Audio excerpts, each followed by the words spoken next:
도대체 이 얘기를 어디서부터 어떻게 얘기를 해야 할지 모르겠네요.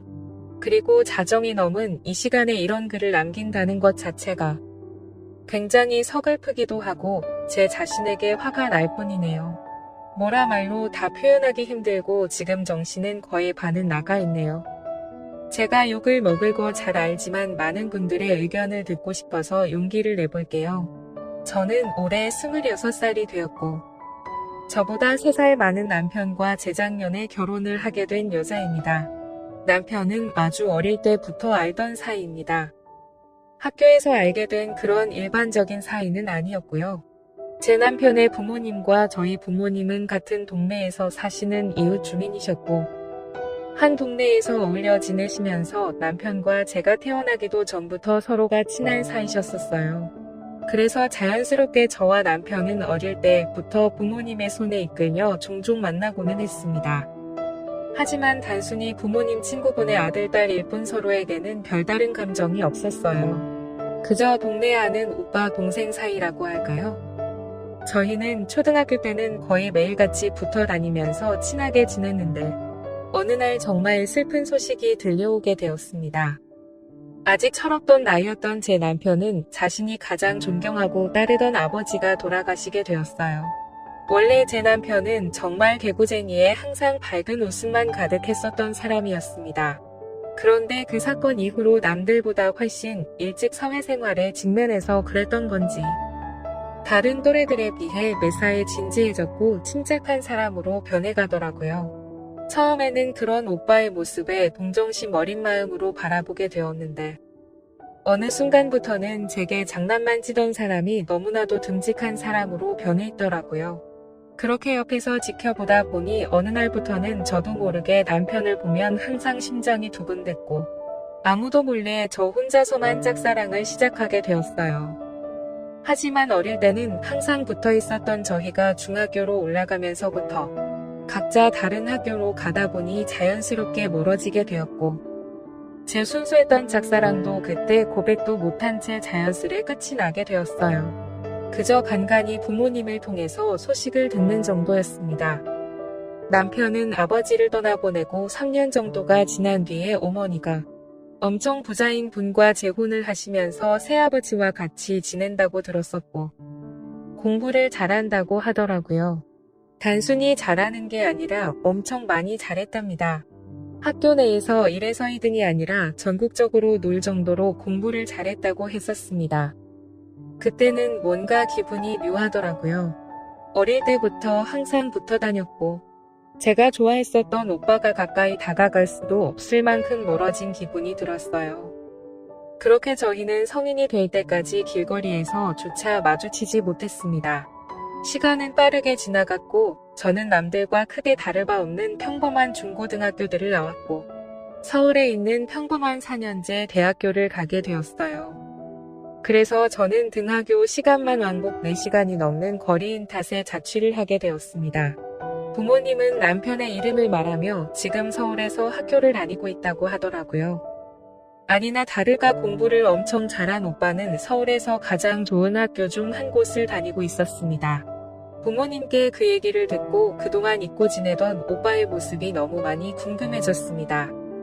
비록 공부로는 상대가 안 될지라도 나름 남자들이 저를 많이 좋아해준 덕분에 저는 제 스스로에게 자신감이 넘쳤었고 제 모습을 보여주고 싶더라고요. 그래서 부모님께 연락처를 받아서 서울로 올라오게 되었습니다.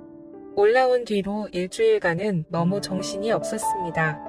급하게 오느라 짐 정리도 못한 채로 학교를 오가느라 정신이 없었고 주말이 되어서야 겨우 숨을 돌리다가 갑자기 오빠 생각이 났었어요. 평상시에 다른 어떤 남자와 연락해도 떨린 적이 없었는데 생각과는 달리 너무 오랜만에 하는 연락이라 그런지 마구 떨리더라고요. 전화를 할까 하다가 그냥 나 지혜야 라고 짧게 카톡을 보냈습니다. 설레는 마음으로 전송 버튼을 누르고 카톡을 기다리는데 한참을 기다려도 답장이 오지 않더라고요. 그래서 저는 점점 짜증이 났습니다. 오랜만에 연락하는데 잘나서 내 카톡을 무시하는 건가 싶고 그날 하루 종일 기다려도 답장이 없더군요. 그렇게 몇 시간을 안절부절 답장을 기다리다 저도 모르게 잠이 들었어요. 그렇게 아침이 될 때까지 잠을 자고 깜짝 놀라면서 눈을 뜨자마자 휴대폰부터 봤어요. 카톡 답장이 와 있는데 그때 그 기분은 지금도 잊지 못할 것 같아요. 너무 오랜만이다 라며 잘 지냈냐고 답장이 와 있더라고요. 저는 원래 기다리는 걸 너무 싫어하는 성격이었고 전날처럼 전전긍긍하기 싫어서 잠시도 망설임 없이 곧장 전화를 걸었습니다. 그렇게 저는 당장 보고 싶은 마음에 저녁에 보자고 했고 서울에 있는 커피숍에서 만나기로 약속을 잡았죠. 약속 장소로 나가서 기다리고 있는데 저 멀리서 키가 크고 훈훈하게 생긴 남자가 걸어오더라고요. 거의 6년 만에 다시 만나는데도 어릴 적 모습이 남아있어서 단숨에 알아봤죠. 저는 오빠를 보자마자 예전처럼 심장이 두근대기 시작했고 또 다시 사랑에 빠졌습니다. 하지만 성인이 된 오빠는 정말 벽이 느껴질 만큼 다른 사람 같아 보였어요. 말투도 너무 어른스러워졌고 뭔가 한국에서 가장 좋은 대학교에서 법학과를 다닌다고 하니 제가 알던 그 사람이 아니라 다른 사람 같았어요.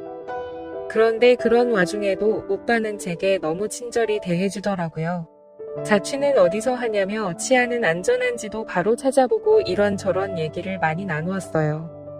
오빠도 자취를 하고 있냐고 물어보니 20살 때 학교 때문에 자취를 했는데 지금은 부모님이 서울로 이사를 오셔서 같이 지내고 있다고 하더라고요. 그때 예전 기억이 떠올랐고 새아버지는 어떠냐고 물어볼까도 싶었지만 괜히 상처되는 기억을 들추는 것 같아서 넘어갔었어요. 아무쪼록 저희는 그렇게 시간 가는 줄 모르고 즐겁게 하루를 보냈고 오빠가 먼저 저에게 다음에 다시 보자고 했습니다. 사실 기대도 안 했는데 정말 기분이 좋았죠. 그날 이후로 저희는 자주 만나다 보니 더욱더 사랑이 커져갔고 연애를 시작하게 되었습니다. 그러다 어느 날 오빠의 집 근처에서 같이 술을 마시고 있었어요. 그런데 갑자기 어떤 남성이 저희 테이블에 불쑥 앉더라고요. 정말 깜짝 놀랐죠. 술 취한 사람이 정신이 나갔나 싶어서 쳐다보는데 오빠는 당황해하며 아버지 여긴 어쩐 일이세요? 라고 했죠. 그래서 저는 저분이 새아버지시구나 해서 곧장 일어서서 인사를 드렸습니다. 그러자 동분이 여자친구예요? 라며 웃으면서 인사를 받아줬습니다. 새아버지 되는 분은 아버지라고 부르기에는 너무 젊어 보이더라고요. 나이는 40대 중후반 같았고 운동을 엄청 좋아하시는지 근육질 몸매가 드러나는 짧은 반팔을 입고 계시는데 헬스 트레이너가 아닌가 싶을 정도였죠. 그러더니 오늘 같이 운동하는 분들이랑 저녁을 먹고 나가려고 하는데 저희를 봐서 인사를 했다고 하더라고요. 좋은 시간 방해해서 미안하다며 계산하고 갈 테니 맛있게 먹고 좋은 시간 보내요 하면서 가시더군요. 이게 도대체 뭐지 싶었습니다. 제가 드라마나 영화에서 보며 상상했었던 새아버지 이미지와는 전혀 달랐습니다. 벙쪄있는 저를 보더니 오빠는 새아버지라고 말했고 좀 콜하시고 남자다운 성격이라면서 말하더라고요. 그날 그렇게 저는 제 시아버지를 처음 보게 되었습니다. 아무튼 오빠와 저는 큰 다툼 없이 행복한 나날들을 보내고 있었어요. 그러다 갑자기 여행을 가서 제게 뜬금없이 할 말이 있다고 하더라고요. 너무 심각한 표정으로 미안하다고 했습니다. 갑자기 도대체 왜 이러지 싶었죠. 제가 질려서 헤어지려고 대뜸 미안하다고 하는 건가 불안한 마음이 들었어요. 그런데 더 늦기 전에 군대를 다녀와야 할 것 같다고 했습니다. 더 이상 미루기도 어렵고 군대를 다녀와서 너와 함께 살면서 공부에 전념하고 싶다더라고요. 그러면서 정말 어려운 부탁인 거 아는데 2년만 참고 기다려주면 평생을 행복하게 해준다면서 제게 프로포즈를 했습니다. 솔직히 그 고백을 받고 너무 좋아서 미치겠다 이런 생각보다도 저는 아직은 너무 어린 나이였기에 당황스러웠어요. 당연히 오빠는 미래가 창창할 사람이었던 건 알았지만 당장은 능력도 없는 데다가 심지어 결혼하고 나서 얼마 지나지 않아서 군대를 다녀온다고 하니 고민이 되었습니다. 그래서 결국 저는 곧바로 그 고백을 받지 못했습니다. 제게 조금만 생각할 시간을 달라고 했고 며칠 동안 아주 많이 생각하고 또 생각을 했습니다. 그런데 현실적인 생각이 가장 먼저 들었습니다. 도저히 그런 만남은 용기가 나지 않더라고요. 저는 오빠에게 있는 사실 그대로를 다 말했습니다. 미안하다고 하니 갑자기 눈물을 흘리더라고요. 그런 오빠의 모습을 보고 있으니 너무 마음이 아팠습니다. 얼핏 기억나지만 어릴 때 아버지가 돌아가셨을 때도 저렇게 눈물을 흘리지 않았는데 제가 뭐라고 이렇게 눈물까지 흘리게 만드나 싶었고 너무 미안했었어요. 저를 만나서 너무 행복했었다며 이런 부담감 주면서 어려운 고민하게 만들어서 미안하다고 하더라고요. 그렇게 오빠는 제 곁을 떠나갔고 저도 너무 힘이 들었습니다. 근데 금방 괜찮아질 거라고 생각했던 힘듦이 쉽게 나아지질 않더라고요. 학창 시절에도 연애를 수차례 해봤기에 그렇게 생각했는데 일주일이 지나도 한 달이 지나고 두 달이 넘게 지나도 전혀 나아지지가 않았습니다. 그래서 술을 마시고는 오빠에게 전화를 했죠. 내가 모질게 대답한 만큼 내가 모진 사람인지 알았다고요. 금방 괜찮아질 줄 알았는데 도저히 괜찮아지지가 않는다고. 내가 너무 이기적이었던 것 같아서 미안하다고 울면서 용서를 구했습니다. 그러자 오빠는 너를 이렇게 힘들게 만든 자신이 더 미안하다면서 전화기 너머로 웃는 소리가 들리더라고요. 그렇게 저희는 파란만장한 과정을 겪고서 결국 결혼을 하게 되었습니다. 걱정도 많았지만 생각과 달리 결혼을 하고 나서 너무 행복한 시간들을 보냈죠. 결혼 전에 걱정하던 고민들이 전혀 생각도 나지 않게 남편은 많은 부분을 양보해줬고 뭐든지 저를 1순위로 제가 원하는 대로 다 해주었어요. 그리고 신혼집도 너무 마음에 들고 좋았습니다. 남편과 저는 사실 능력이 없어서 원룸을 얻고 지내는 것도 감지덕지한 상황이었습니다. 그런데 시아버지가 얼마나 여유가 많고 능력이 좋으신 건지 대뜸 결혼 전에 신혼집으로 저희를 부르셨습니다. 아파트로 오라고 하셔서 내심 기대는 했지만 전세나 반월세로 얻어주신지 알았고 형수도 이렇게 클 거라고는 상상조차 못했습니다. 그런데 저희가 이 집에 들어서서 깜짝 놀라서 구경을 하고 있는데 아무것도 따지지 않고 대뜸 저희 둘 부부 명의로 구했으니 행복하게 지내라고 하시더군요. 그런 모습에 진짜 깜짝 놀랐고 시아버지의 배려에 정말 감사했습니다. 서울에 있는 30평대 아파트를 아무렇지도 않게 신혼집으로 얻어주셨으니까요. 그렇게 저는 취업을 위해 준비를 하고 있었고 남편은 군대 입대 시기가 점점 다가오고 있었습니다. 마치 아주 큰 숙제를 둘 다 남겨둔 것만 같은 마음이어서 행복하면서도 불안했었어요. 시간은 금방 지나가더니 남편은 예정된 날짜에 군대에 입대를 하게 되었고 저는 안타깝게도 취직에 실패를 거듭하면서 시간을 보내고 있었어요. 그런 날들을 지내다 보니 불행하다는 생각이 너무나도 커져갔습니다. 이미 예상은 했지만 막상 현실로 닥치고 제가 취업도 안 되다 보니 더 그랬던 것 같아요. 남편은 제 곁에 없어서 의지할 곳도 없었고 제 밥벌이도 제대로 못하고 있는 와중에 친구들을 불러다가 놀면서 보내는 것도 어려웠죠. 그렇게 외로움이 커지다 보니 남편이 군대를 간 지 1년이 넘어갈 시점에 제게는 결국 우울증까지 왔습니다. 이유 없이 울고 있었고 너무 힘이 들었어요. 그런데 어느 날 갑자기 시아버지께서 연락이 왔습니다. 많이 힘들지 않냐며 우리 며느리 밥이라도 사줄까 해서 연락을 했다고 하시더라고요. 저는 너무 기분이 좋지 않아서 다음에 뵙자고 했지만 이미 지금 집 앞에 다 와간다며 30분 뒤에 보자고 하더니 전화를 끊으시더라고요. 워낙 갈피를 잡을 수 없는 성격이셨기에 어쩔 수 없이 준비를 하고 내려갔습니다. 시아버지는 제가 외로워할 것 같아서 이벤트를 준비했다며 고급스러운 레스토랑에 와인까지 준비해 놓으셨죠. 그러면서 와인을 한 잔 부딪히는데 결혼기념을 축하한다고 하더라고요. 사실 저도 정신이 없어서 잊고 있었는데 그날은 제 결혼기념일이었습니다. 순간 너무 울컥한 나머지 저는 눈물이 나고 말았죠. 시아버지는 자신이 실수한 거냐며 엄청 당황해 하셨고 저는 그런 시아버지에게 너무 미안했습니다. 저도 그렇지만 그날을 기억 못한 남편에게도 서운했고 그냥 우울증이 와서 그렇다고 말하기도 어려웠고 아무 말 없이 괜찮다면서 계속 와인을 마셔댔죠. 그렇게 갑자기 어색해진 분위기에 시아버지와 저는 와인을 계속해서 무리하게 많이 마셨고, 저는 오늘 술을 좀 더 마시고 싶다고 했더니 시아버지는 제 기분을 살피시더니 알겠다고 더 마시러 가자고 하더라고요. 그렇게 자리를 옮기게 되었고 시아버지와 저는 보드카를 마시게 되었습니다. 점점 술에 취하다 보니 저는 주체할 수 없이 말들을 내뱉었습니다. 그동안 취직이 안 되었던 힘든 얘기들과 남편이 없어서 외로웠었던 얘기들을 하게 됐죠.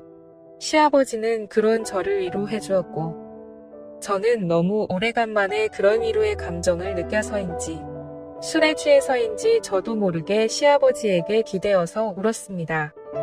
절대로 의도적이거나 고의적으로 다가간 게 아니었었어요. 그런데 시아버지는 내가 내 딸처럼 아끼는 거 알지? 라며 제 볼을 만지시더라고요. 그래서 이건 뭐지 싶어서 저는 당황해서 술에 취한 채로 도망가듯이 화장실로 갔죠. 근데 잠깐 사이 돌았는지 밖에서 여자 종업원이 저를 찾더라고요. 힘겹게 밖으로 나갔고 시아버지가 부축한 이후로 저는 정신을 놓게 되었습니다. 눈을 떠보니 저희 집 침대에서 누워 있었고 옆에는 시아버지가 같이 누워 있었어요. 제가 술을 먹고 정신이 나가서 저희 집 비밀번호를 눌렀는지 기억이 안 났죠. 아마도 필름이 끊겼던 것 같은데 결국 절대해서는 안 될 사고가 벌어지고 말았습니다. 시아버지도 제 인기척에 눈을 뜨시더니 너무 걱정하지 말라더군요. 우리 둘만 아는 비밀이 생겼을 뿐이지 달라질 건 없다고 말했습니다. 그때는 뭔가 믿는 구석에 발등 찍힌 것 같았고 말도 안 되는 상황이 벌어져서 아무 생각도 나지를 않았습니다. 저는 일단 알겠으니까 빨리 좀 나가달라고 했죠. 그러자 시아버지는 집에서 나갈 채비를 하셨고 네가 잘못한 거 없다며 외로운 마음은 서로가 치유해주고 치유받는 게 맞다고 하더라고요.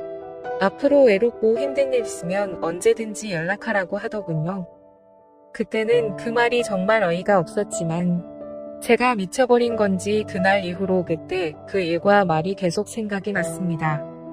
결국 저는 또다시 술에 취한 채 시아버지를 찾게 되었고 또다시 말도 안 되는 관계가 이루어지게 되었습니다. 그날 이후로는 바퀴가 고장난 자동차처럼 멈출 수가 없었습니다. 너무나도 자연스럽게 시아버지는 저희 집에 비밀번호를 누르고 들어오셨고 마치 연인이 된 것처럼 저희는 해서는 안 될 관계를 이어가고 있었습니다. 심지어 그때는 시아버지 며느리라고 생각하지 않았고 서로의 호칭도 생략한 채 지내게 되는데 저도 점점 그 생활에 익숙해져 가고 있었습니다. 지금 생각하면 정말 귀신에 씌었던 건지 제정신이 아니었던 것 같기도 해요.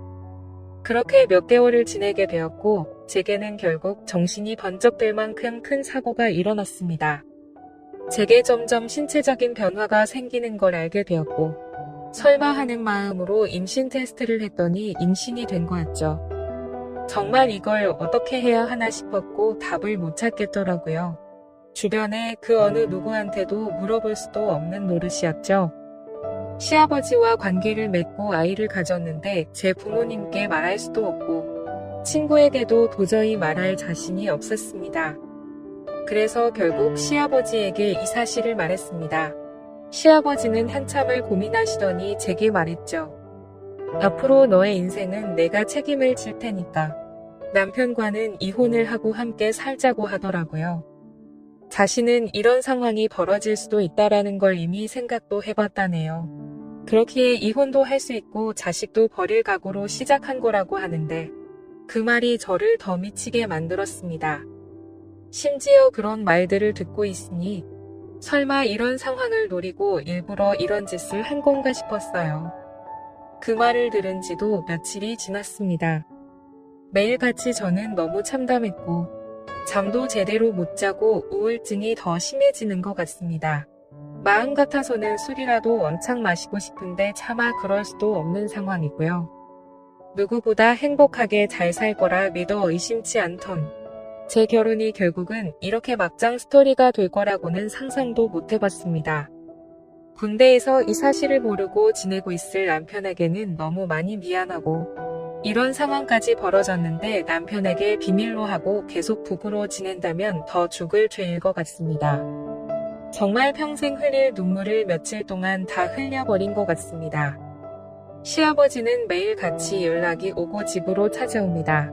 시아버지와 처음 실수를 했을 때처럼 또 다시 별거 아닌 일이라며 저보고 크게 걱정 말라고 하시네요. 그러고는 자신은 이미 평생 써도 부족함 없을 만큼 물려받은 재산이 있다면서 제가 평생 부족함 없이 살 수 있도록 해준다고 하네요. 그리고 굳이 남들처럼 일 안 해도 되고 아기 낳아서 셋이서 행복하게 살자고 합니다. 솔직히 말해서 제가 너무 못됐다고 하실 것 같지만 매일 같이 저런 말들로 저를 설득하니까 저는 지금 또 그 말에 점점 현혹되고 있는 것만 같아요. 시아버지가 그렇게 싫었으면 그런 관계를 지속적으로 하지도 않았을 것 같고 주변 사람들 시선 다 무시한 채로 두 눈 감고 살면 괜찮지 않을까 하는 잘못된 마음이 드네요. 이미 벌어진 실수로 인해서 도저히 남편에게는 돌아갈 수도 없고 제게 유일한 출구가 이 방법밖에 없는 것 같아요. 그래서 이런 말도 안 되는 고민과 생각을 하는 제 자신이 너무 밉고 힘이 드네요. 비록 얼마 되지는 않았지만 제 뱃속에 있는 아이도 점점 더 신경이 쓰이고 날이 갈수록 제 몸을 조심하고 있는 저를 보게 되네요. 저보다 인생을 훨씬 더 많이 겪으신 분들, 부디 신중히 조언 좀 해주세요. 횡설수설한 글이지만 끝까지 읽어주셔서 정말 감사해요.